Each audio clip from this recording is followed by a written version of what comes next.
ഈശോ മിശിഹായ്ക്ക് സ്തുതിയായിരിക്കട്ടെ.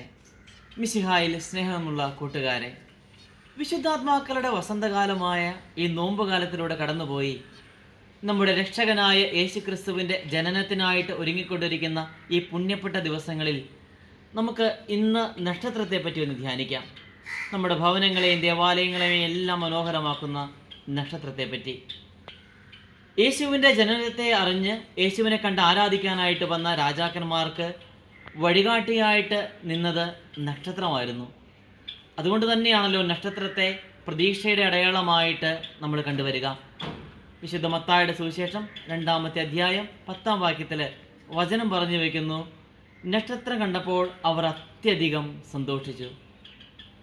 ദൈവത്തിൻ്റെ വാഗ്ദാനത്തിൻ്റെ മേലുള്ള സ്വർഗത്തിൻ്റെ അടയാളമായിരുന്നു നക്ഷത്രം. പ്രിയപ്പെട്ട കൂട്ടുകാരെ, വഴിതെറ്റി അലഞ്ഞ ജ്ഞാനികൾക്ക് യേശുവിൻ്റെ സന്നിധിയിലേക്കുള്ള വഴിയായിട്ട് നക്ഷത്രം മാറിയതുപോലെ വഴിതെറ്റി അലയുന്ന ധാരാളം മനുഷ്യർക്ക് യേശുവിലേക്കുള്ള വഴിയാകാൻ നമ്മുടെ പുണ്യപ്പെട്ട ജീവിതം കൊണ്ടും ജീവിത മൂല്യങ്ങൾ കൊണ്ടും കഴിയട്ടെ എന്ന് നമുക്ക് പ്രത്യേകമായിട്ട് പ്രാർത്ഥിക്കുകയും അതിനുവേണ്ടി പരിശ്രമിക്കുകയും ചെയ്യാം. അതിനുവേണ്ടി നമ്മൾ ചെയ്യേണ്ടത് ഇത്രമാത്രം. വചനം പറഞ്ഞു വയ്ക്കുന്നു, സങ്കീർത്തന പുസ്തകം 34-ാം അധ്യായം 5-ാം വാക്യം, അവിടുത്തെ നോക്കിയവരെല്ലാം പ്രകാശിതരായി.